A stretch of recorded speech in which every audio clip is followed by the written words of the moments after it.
বন্ধুরা, আপনাদের একটা কথা বলি, আপনারা কখনো শ্বশুরবাড়িকে শ্বশুরবাড়ি ভাববেন না। ওটা তো শ্বশুরবাড়ি না, ওটা মন্দির।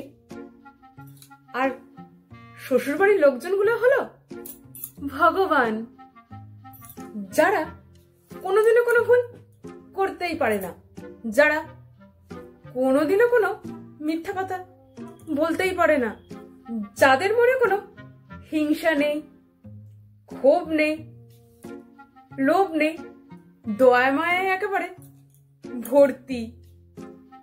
হ্যাঁ, শ্বশুরবাড়ির লোকজনগুলো হচ্ছে এক একটা দেবতা। আরে ওরা তো হচ্ছে ভগবান, আর পাপিষ্টের দল হচ্ছে তো আমরা বউয়েরা হচ্ছি যত পাপিষ্টের দল। বন্ধুরা, এই পাপিষ্ট মন নিয়ে তো আমরা শ্বশুরবাড়িতে সংসার করতে আসি, তাই তো সারাক্ষণ শ্বশুরবাড়ির লোকজনের নামে সবারই কাছে বদনাম করি, শ্বশুরবাড়ির লোকজনদের নামে সবারই কাছে চর্চা করতে থাকি, কুটকাচারি করতে থাকি।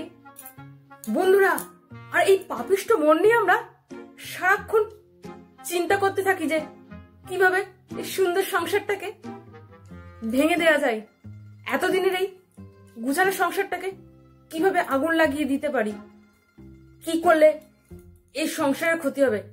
আমাদের পাপিষ্ঠ মন তো সারাক্ষণ তো এইসব চিন্তাই করতে থাকে। হ্যাঁ বন্ধুরা, আমরাই সেই ঘরের বউয়েরা, হ্যাঁ আমরাই সেই ঘরের বউয়েরা, সেই পাপিষ্টের দল। বন্ধুরা, আমরাই সেই পাপিষ্টের দল, যারা সারাক্ষণ এটাই চিন্তা করতে থাকে যে কিভাবে শ্বশুরবাড়িতে আগুন লাগাবো, কিভাবে গোছানো সংসারটাকে ভেঙে দেব, আর কিভাবে শ্বশুরবাড়ির সব সম্পত্তি টুকুস করে কোনদিন হাতিয়ে নিয়ে চলে যাব। হ্যাঁ, আমরাই সেই পাপিষ্টের দল বন্ধুরা, আমরাই সেই বউয়েরা, পাপিষ্টের দল।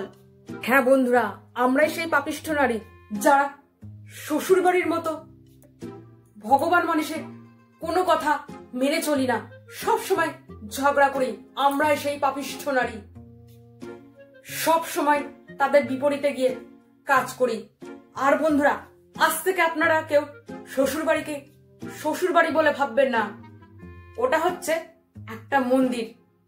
আর সেই মন্দিরের ভগবান যা যা বলবে আপনারা কিন্তু সব কথা মেনে চলবেন, কোনো কথার অমান্য করবেন না। হ্যাঁ, আমরাই সেই পাপিষ্ঠের দল, ভগবানের কথা অমান্য করে, ভালো বউ হবার চেষ্টা না করে, শুধু শ্বশুরবাড়ির লোকজনদের নামে অন্যদের কাছে চর্চা। বন্ধুরা, এটা করবেন না, পাপ লাগবে কিন্তু, একদম এটা করবেন না, না না একদম এটা করবেন না।